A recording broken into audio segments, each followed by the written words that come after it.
नमस्कार बच्चों, मैं प्रियंका शर्मा आज पुनः आपके समक्ष 8वीं कक्षा की संस्कृत साहित्य की पाठ्य पुस्तक दिव्यम की प्रथमः पाठः स्वास्थ्यैव धनम भाग 2 का हिंदी अनुवाद लेकर प्रस्तुत हुई हूँ। उम्मीद करती हूँ कि आपको मेरा पिछला वीडियो पसंद आया होगा। आगे बढ़ने से पहले पिछली कक्षा में हमने जो पढ़ा उसका हम पहले दोहरान कर लेते हैं। तत्पश्चात हम अपना आगे का अध्याय प्रारंभ करेंगे। जैसा कि हमने पिछली कक्षा में चर्चा की थी कि इस पाठ में अध्यापक एवं शिष्यों के वार्तालाप के माध्यम से विधिलिंग लकार के प्रयोग को बताया गया है। अध्यापक को यह जानकर दुख होता है कि संजीव वायरल होने के कारण कक्षा में उपस्थित नहीं हुआ। अध्यापक बताते हैं कि स्वास्थ्य के नियमों का सभी बच्चों को पालन करना चाहिए एवं सभी लोगों को पालन करना चाहिए तथा आयुर्वेद शास्त्र के ग्रंथ चरक संहिता के विषय में भी वे अपने छात्रों को बताते हैं। और अध्यापक यह भी बताते हैं कि स्वस्थ नागरिक ही उस देश की उन्नति में सहायक होते हैं। चलिए अब इस पाठ में हम आगे चर्चा करेंगे। अध्यापक और शिष्य का वार्तालाप चल रहा था। उसी वार्तालाप को आगे बढ़ाते हुए अनादिका कहती है, आचार्य स्वास्थ्यस्य रक्षायै वयं किं कुर्याम। अध्यापक ने शिष्यों को स्वास्थ्य के नियमों का पालन करने के लिए बताया था। अब अनादिका अपने आचार्य से पूछ रही है कि हे आचार्य, स्वास्थ्य की रक्षा के लिए हमें क्या करना चाहिए। अध्यापक कहते हैं, सर्वप्रथमं जनाः सूर्योदयात् प्राक् उत्तिष्ठेयुः। सबसे पहले लोगों को सूर्योदय से पहले उठना चाहिए। नित्य क्रियां कृत्वा व्यायामं कुर्युः। नित्य क्रियाओं को करने के उपरांत व्यायाम करना चाहिए। नित्य क्रिया करके, नित्य क्रिया अर्थात शौच, दंत धावन इत्यादि नित्य क्रियाओं को समाप्त करके व्यायाम करना चाहिए। व्यायाम स्वास्थ्याय अति आवश्यकम। व्यायाम स्वास्थ्य के लिए अत्यधिक आवश्यक होता है। स्वच्छेन जलेन स्नानं कृत्वा स्वच्छानि वस्त्राणि धारयेयुः।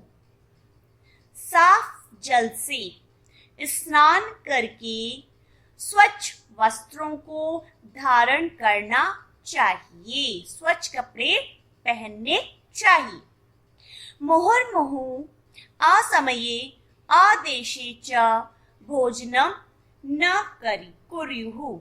मुहुर्मुहुः अर्थात बार बार कभी भी और कहीं भी भोजन को नहीं करना चाहिए।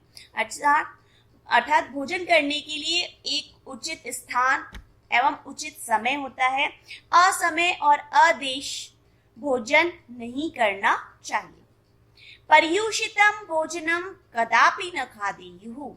पर्युषितम अर्थात बासी भोजन कभी भी नहीं खाना चाहिए।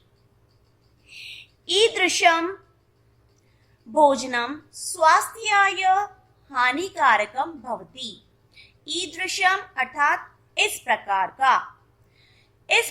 का भोजन स्वास्थ्याय स्वास्थ्य के लिए, हानिकारकम भवति हानिकारक होता है।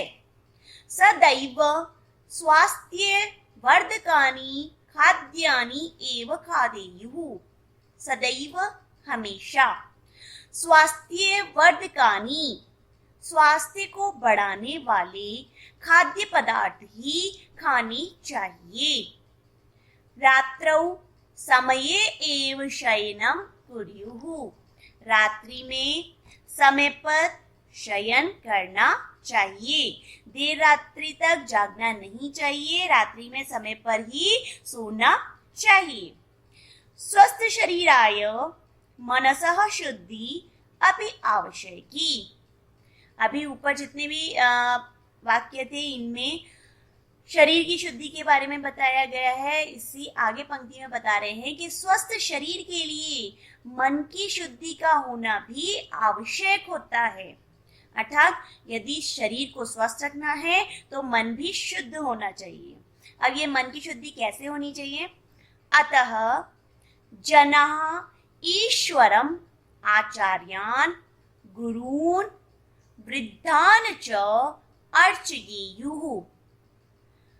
मन की शुद्धि करने के लिए व्यक्ति को क्या करना चाहिए? ईश्वरम, ईश्वर को, आचार्यों को, गुरुओं को और वृद्धों को पूजा जाना चाहिए। मनसः शुद्धये सदा सत्यम वदेयुः। मन की शुद्धि के लिए हमेशा सत्य बोलना चाहिए। प्रियम वदेयुः, प्रिय बोलना चाहिए। सज्जनानां संगतिं च कुर्युः, और सज्जन लोगों की संगति ही करनी चाहिए। यदि हम सज्जन व्यक्तियों की संगति में रहेंगे तो हमारा मन भी शुद्ध होगा, विचार शुद्ध होंगे। नियमान मा भिन्देयुः, नियमों को नहीं तोड़ना चाहिए। जब भी नियमों को तोड़ा जाता है तो उसके दुष्परिणाम ही होते हैं, इसलिए नियमों को कभी भी नहीं तोड़ना चाहिए। सर्व प्राणीषु बंधुभूताः स्युः, सभी प्राणियों में भाईचारे की भावना होनी चाहिए। एतेषां नियमानां पालनं कृत्वा जनाः सदैव मनसा शरीरेण च स्वस्थाः भवितुं शक्नुवन्ति। एतेषां नियमानां पालनं कृत्वा, इन नियमों का पालन करके, जनाः सदैव, लोग हमेशा, मनसा मन से, शरीरेण च और शरीर से स्वस्थ हो सकते हैं। स्वस्थ ही नागरिक ही देशः अपि उन्नीयते, और स्वस्थ नागरिकों से ही देश भी उन्नति को प्राप्त करता है। यदि जिस देश के नागरिक स्वस्थ होंगे वह देश भी निरंतर प्रगति को प्राप्त करेगा, उन्नति करेगा। सर्वे छात्राः, सभी छात्र, अद्य वयं ज्ञानम् अविन्दाम यत् स्वास्थ्यैव धनम् अस्ति। अध्यापक के कथन के उपरांत सभी छात्र बोलते हैं, अद्य वयं ज्ञानम् अविन्दाम, आज हमें ज्ञान प्राप्त हो गया है। यत्, यत् अर्थात की, स्वास्थ्यैव धनम् अस्ति, आज हमें ज्ञान प्राप्त हो गया है कि स्वास्थ्य ही धन है।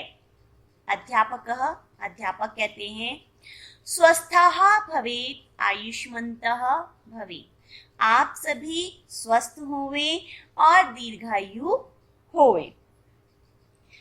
प्यारे बच्चों, जैसा कि आपने ये उक्ति सुनी भी होगी, पहला सुख निरोगी काया, इसलिए सबसे पहला सुख होता है कि हमारा जो ये शरीर है वह रोग रहित हो। इसके लिए हमें सभी स्वास्थ्य के नियमों का पालन करना चाहिए। अंत में यही कहा गया है कि स्वास्थ्य ही क्या है? सबसे पहला धन है। धन्यवाद। अगर आपको मेरा यह वीडियो अच्छा लगा हो तो प्लीज़ लाइक करें, सब्सक्राइब करें।